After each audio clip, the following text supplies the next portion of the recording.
you can still be as weird as you want to be and still be a good or a great teacher. Onizuka. Hey everybody, Charlie here. Walking home from the post office, just sending home a bunch of letters. Because who doesn't like sending letters and writing letters? 1 second. Cross the train tracks here without getting killed. On my way home, I'm heading through the Shinmei Shrine, which is one of the first places I ever came to when I moved here, and it's sort of remained probably now my favorite place in the entire city. And I say that after exploring on foot quite a bit. Let's see, 1 second here. And yeah, it's my favorite place because, well, I guess 3 reasons. 1, sentimental. Like I said, it's my first place. This is where I came to film the first travelogue video when that was still a thing on this channel. I just love shrines. Who doesn't love shrines? And it's really peaceful, right? And it's really, really nice to come here and just sit and see how many animals you see. Thus far, I've seen a tanuki, watched a lizard pick apart a bee or a dragonfly or something, and that was really cool. But beyond that, it's also the fact that, kind of ridiculously, when I come here and just sit and you smell soil, and you smell decaying leaves, and you smell old rain and moss and all these other things, it smells in so many different ways of my home. And I mean my home in the literal sense of, you know, where I grew up in New York. Hang on, we're gonna pass somebody here. Hi, konnichiwa. Konnichiwa. So yeah, the literal place where I grew up in New York, you know, where this place is beautiful, right? There's ferns and these very large old trees with a shaggy bark. And this is what I would do when I was home to sort of escape. When I couldn't write anymore, when I couldn't work anymore, when those monsters we talked about in a little bit in the last video sort of reared their ugly heads, I could go here and I could find peace. But it also reminds me of sort of a secondary adoptive home, which is Walt Disney World. And I know how much of a privileged rich kid thing that sounds like, and certainly you'd be right, I suppose, in making that assumption at least somewhat. But it's sort of one of the things I want to talk about today is I have gotten some message. My ability to speak English is apparently going away. I've gotten some messages from subscribers, viewers on Facebook and on YouTube talking about how they feel like if they come here, they're going to need to give up basically the things they love if they want to be an effective English teacher.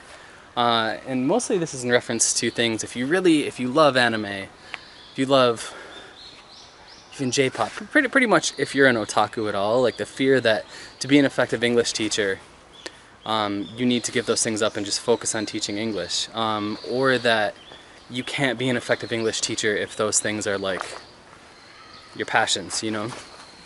And I guess maybe I can understand where people are coming from by asking that question, because certainly I think, as with anything else, if you take it too far, you know, if you are the otaku's otaku, where, and I hate to say this because I don't want anybody to be and present themselves as someone they're not, I want you to be yourselves, but if you take to dressing a certain way when you're at work, or acting a certain way, or over conversing about certain things, then certainly it could affect, I think, the way you're viewed in your teaching environment, and also maybe the way parents view you, students, and things like that. So I would say you shouldn't take it too far, but at the same time, absolutely do not give up on the things that make you weird, on the things that make you strange and unique, because guess what? Those are the things that people like you or hate you for. And those are the things people remember you for, right? Those are the things people want to be your friends or your more than friend, whatever the case may be, for. And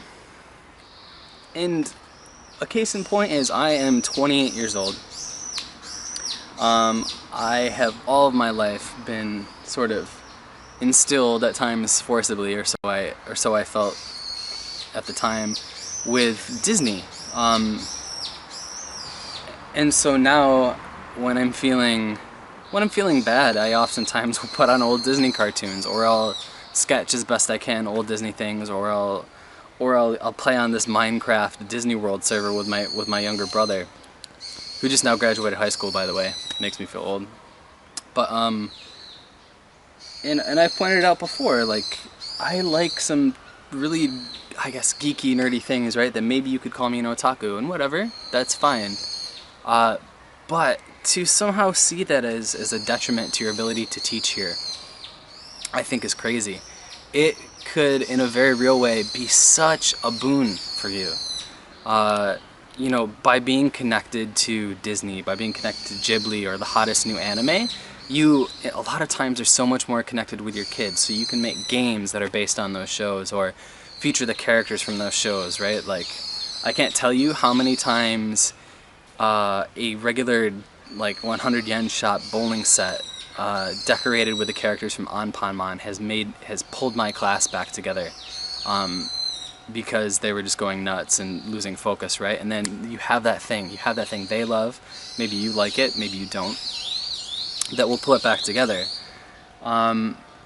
So, without making this overly long-winded, which I want to do, of course, I would say don't do that to yourself. You don't need to give up loving anime or loving whatever. You know, you don't need to give up your hobbies to be a better teacher. And to give up your hobbies will drive you nuts, okay? It'll drive you freaking nuts. And it'll make you less effective, I think, in the long run. Make you less happy here, which is such a big part of it. So, yeah. One final word of caution, though, and I have said this before.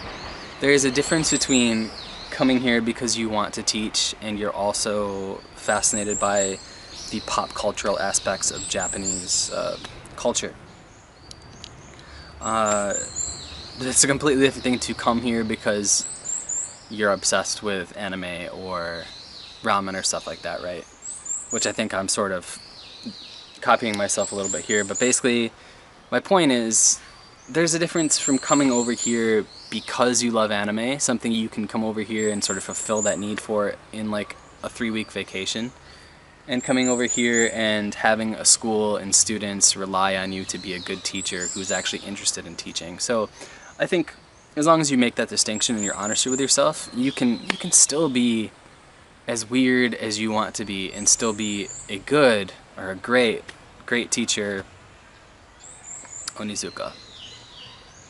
You know? So, anyway, that's just my thoughts on this, guys. Let me know what you think about this in the comments down below. I'd love to hear from you as always. Thanks always for watching, and I will talk to you very soon indeed. Cheers.